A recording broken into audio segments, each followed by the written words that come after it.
I was training out here. I had to be here, so I was here for that reason. But I don't know. I was just trying to get my body right, like I was saying, getting the shoulder right. I felt very confident out there, and I knew that I was ready to roll. I just needed to figure out where it was, and things kind of fell into place these last couple of days, really, just right before it all happened.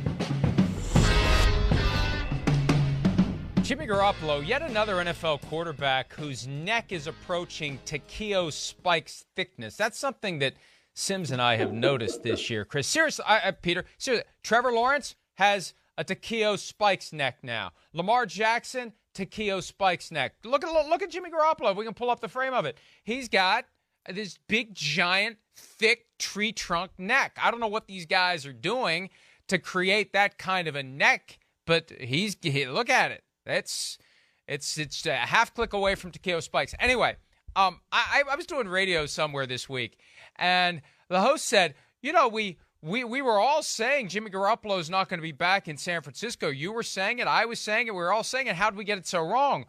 We got it so wrong because that's what they told us. They told us he wasn't going to be on the team. This is one of the most stunning turns of events I can remember. They exile him from the team. He's basically got a free membership at the San Francisco 49ers gymnasium to show up and work out. That's all that he was doing in the month of August. He wasn't part of the team. He doesn't have a playbook. He's completely disconnected from the locker room. And now all of a sudden, he's staying put. And as I've said all week long, Peter, I don't think they planned it, but they couldn't have planned it any better to get to a point where Jimmy Garoppolo had no other options. Even if they'd cut him, no one was paying him $6.5 million. There was no good situation out there for him to step right in and add to his resume. He was only going to hurt his case for free agency next year. Even if he doesn't play this year, he's got a pretty strong closing argument from 2021. It was the best spot for him. And it was the smart thing for both player and team to forget about the past and find a way to work out a future that may include him playing, may include him standing on the sidelines, may include a little bit of both. Who knows? Who knows how this is all going to play out? But he's still going to be wearing the red jersey and the gold helmet this year, which, of all the crazy stuff that can happen in any given season, that's right up there among the craziest. Mike, I think, there are three distinct tributaries off this story. Number one, this never happens if they have ultimate faith in Trey Lance. Just doesn't. I don't care what they say about we want to have insurance, and all this. I get it. And obviously they are a better team today with having a much better backup quarterback in Jimmy Garoppolo. Okay, so that's number one. But number two, I think one of the other things, Kyle Shanahan, this is going to be his sixth year as head coach of the 49ers, right? Every time he has failed, or every time the Niners have failed, it's because their quarterback depth was crummy. And they did not have the ability to backstop a good quarterback with another good quarterback. And I think that was in their mind. But doesn't it also say something a lot to me about something I wrote about, Mike? This was the story that I did out of the 49ers training camp, with Kyle Shanahan definitely being worried about how Trey Lance, who had only thrown 389 passes in football games since he left a medium-sized high school in the state of Minnesota, which is not the cradle of quarterbacks, by the way. But I'll read this to you, okay? This is from Kyle Shanahan when I visited with him 2.5 weeks ago about Trey Lance and everything being put on his shoulders, okay? Is Trey ready to take it on his shoulders? He shouldn't be. He hasn't gone through it enough. What sucks is when you're learning how to play and you're not there yet. How do you not get worse sometimes when the pressure is on you and you need to go through the growing pains? I mean, Kyle Shanahan 2.5 weeks ago, Mike, was telling us that he had real concern about what exactly was going on. Do you think in Cincinnati, Zach Taylor was saying that about Joe Burrow before year 2? Do you think that that anybody in San Diego, or anybody with the Chargers rather, will be saying San Diego Chargers forever? But do you think anybody with the Chargers was saying that about Justin Herbert?